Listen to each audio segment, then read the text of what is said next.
అందరికీ నమస్కారం. Welcome to Leo. ప్రస్తుతం ఆంధ్రప్రదేశ్ అంతటా కూడా వాట్సాప్ గవర్నెన్స్ గురించే చర్చ నడుస్తూ ఉంది. అయితే ఈ వాట్సాప్ గవర్నెన్స్ గురించి కొత్త ప్రచారానికి తెరలేవనెత్తింది వైసీపీ. ఏదైతే ఇప్పుడు చంద్రబాబు నాయుడు గారు కావచ్చు, నారా లోకేష్ గారు అనుసరిస్తున్నటువంటి యొక్క వాట్సాప్ గవర్నెన్స్ గత ప్రభుత్వంలో జగన్మోహన్ రెడ్డి గారి హయాంలోనే తాము మొదటగా మొదలుపెట్టినట్టు చెప్పుకుంటూ వస్తున్నారు. నిజంగా దీనికి సంబంధించి వాస్తవాలు తెలుసుకునే ప్రయత్నం చేద్దాం. మనతో ఉన్నారు సీనియర్ పొలిటికల్ అనలిస్ట్ రాజేష్ అప్సాని గారు. సార్ నమస్కారం అండి.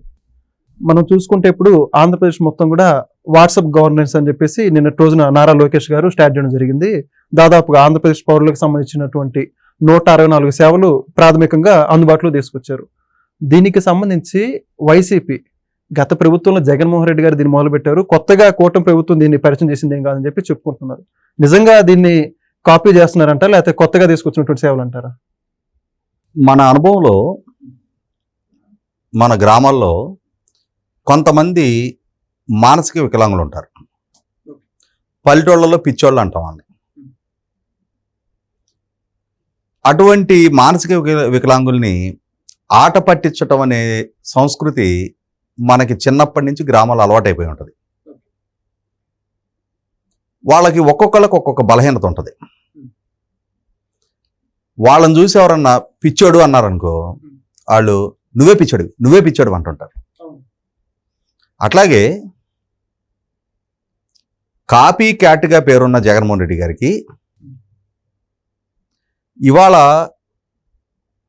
ఎన్డీఏ కూటమి ప్రభుత్వం ఏ పాలనాపరమైన సంస్కరణ తీసుకొచ్చినా, ఏ పెట్టుబడిని సాధించి గ్రౌండింగ్ చేయించే ప్రయత్నం చేస్తున్నా కూడా ఇవన్నీ అప్పట్లో జగన్మోహన్ రెడ్డి గారు ఛానలైజ్ చేసిన పెట్టుబడులే. ఇప్పుడు తీసుకొస్తున్న పాలనా సంస్కరణలన్నీ కూడా అప్పట్లో జగన్మోహన్ రెడ్డి గారు ఆలోచించి అమలు చేసిన సంస్కరణలే.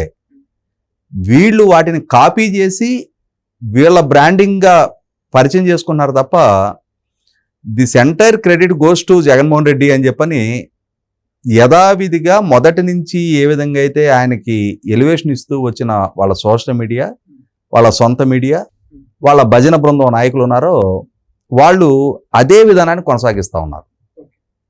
ఇప్పుడు దేశంలోనే మొట్టమొదటిసారిగా పౌర సేవలని ప్రజలకి మరింత సులభతరంగా అందించాలనే ఉద్దేశంతో ఎన్డీఏ కూటమి ప్రభుత్వం మెటా సంస్థతోటి ఒప్పందం చేసుకొని వాళ్ళ సాంకేతిక పరిజ్ఞానంతో ఒక విప్లవాత్మకమైన నిర్ణయం నిన్నటి నుంచి అమల్లోకి తీసుకొచ్చారు.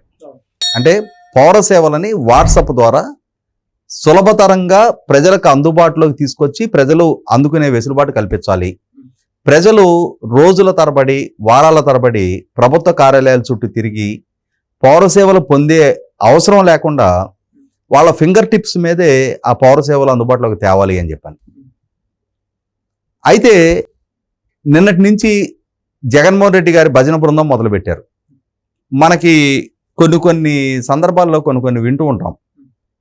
ఏదైనా ఒక కొత్త ఆవిష్కరణ జరిగింది అనుకున్నప్పుడు, ఒక కొత్త ఇన్వెన్షన్ ప్రజలకు అందుబాటులోకి వచ్చింది అనుకున్నప్పుడు, ఏదైనా ఒక కొత్త ఆయుధం రూపకల్పన జరిగింది అనుకున్నప్పుడు కొంతమంది ఉంటారు, ఇవన్నీ అప్పట్లో వేదాల్లో ఉన్నాయే, వేదాల్లో వీటన్నిటి గురించి మెన్షన్ చేశారని చెప్తుంటారు.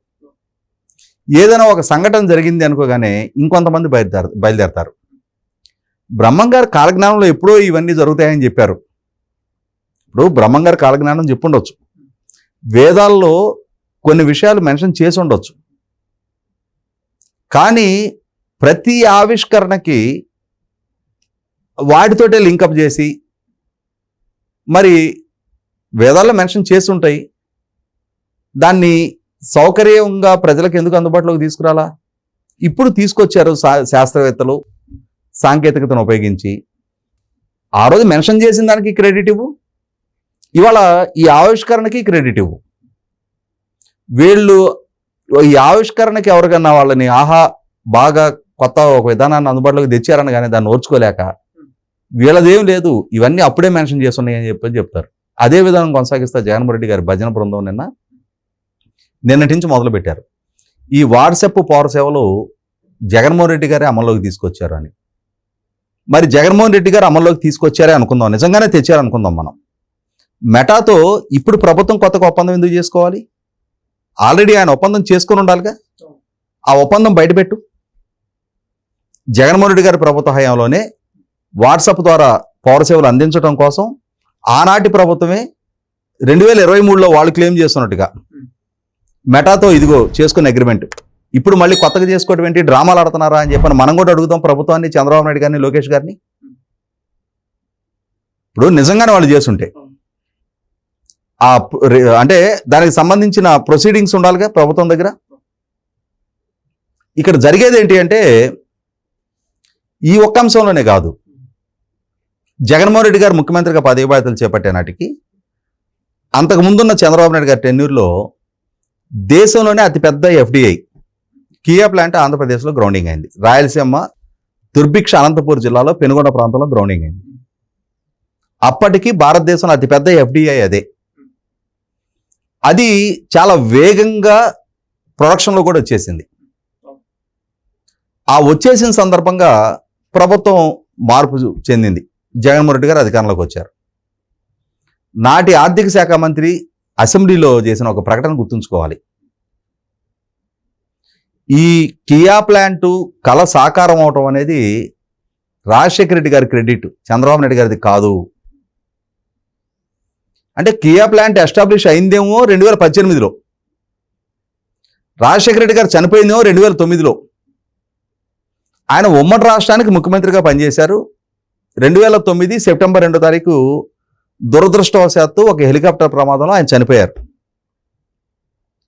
ఆయన చనిపోయే నాటికి కియా అనే కంపెనీనే భారతదేశంలోకి అడుగుపెట్ల. ఆయన ఏం చెప్తారు, హోండై సంస్థని రాజశేఖర రెడ్డి విజిట్ చేశాడంట. విజిట్ చేసిన సందర్భంగా ఆంధ్రప్రదేశ్లో పెట్టుబడులు పెట్టండి అని చెప్పని ఆయన ఆహ్వానించాడంట. దాన్ని పరిగణలోకి తీసుకొని 2018లో కియా సంస్థ ప్లాంట్ ఎస్టాబ్లిష్ చేసిందంట. అంటే కియా ప్లాంట్ ఎస్టాబ్లిష్మెంట్ కోసం తమిళనాడు, గుజరాత్ రాష్ట్రాలతో పోటీపడి వాళ్ళకు కావాల్సిన వెసులుబాట్లన్నీ కల్పించి వాళ్ళకి నీటి లభ్యత కోసం హంద్రీనివా నుంచి గొల్లపల్లి రిజర్వాయర్కి చాలా వేగంగా నీళ్లు తరలించి ఆ ప్లాంట్ కళ సాకారం చేసి దాన్ని గ్రౌండింగ్ చేయించిన చంద్రబాబు నాయుడు గారి ప్రయత్నం లేదు. ఎప్పుడో చనిపోయిన రాజశేఖర రెడ్డి గారి ప్రయత్నం అంటది. పైగా దానికి ఒక లెటర్ చూపించారు, హైలీ రెస్పెక్టెడ్ రెడ్డి సర్నేమ్ అని చెప్పని. ఎవడి డప్పాడు కొట్టుకోవటం. వాళ్ళు రాశారో లేదో తెలియదు.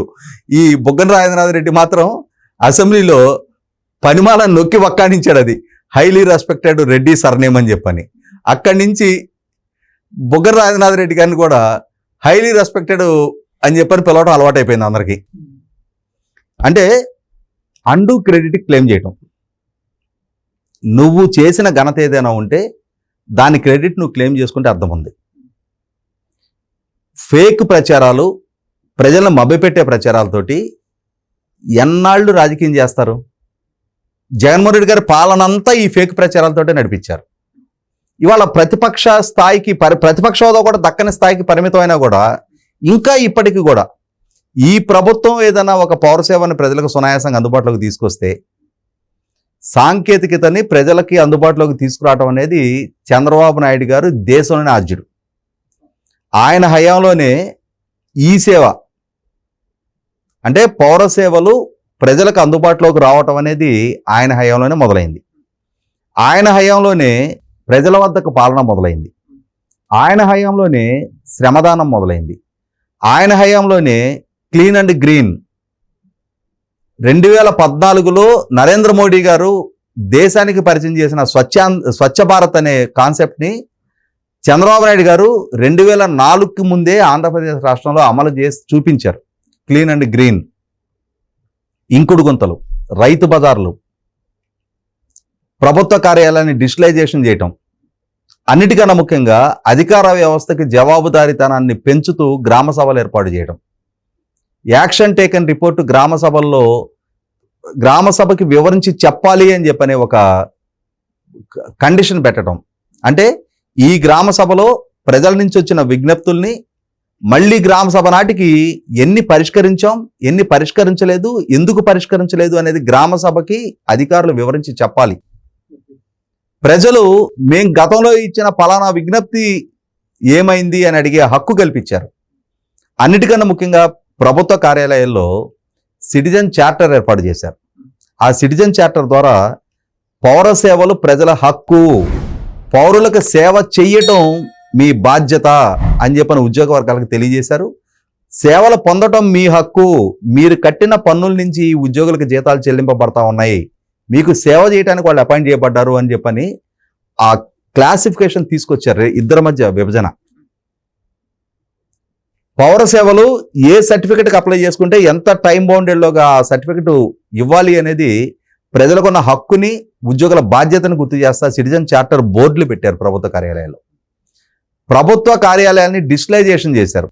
పోలీస్ స్టేషన్లు, రిజిస్టర్ ఆఫీసులు, ఆర్టీసీ టికెట్లు ఇట్లా మొదలుపెట్టి ఎలక్ట్రిసిటీ డిపో బిల్స్ అన్నీ కూడా డిజిటలైజేషన్ చేసింది చంద్రబాబు నాయుడు గారు. ఆయనకి తాతలకు దగ్గులు నేర్పినట్టుగా ఈ వైసీపీ వాళ్ళు వాట్సాప్ సేవలు జగన్మోహన్ రెడ్డే మొదలుపెట్టాడంట.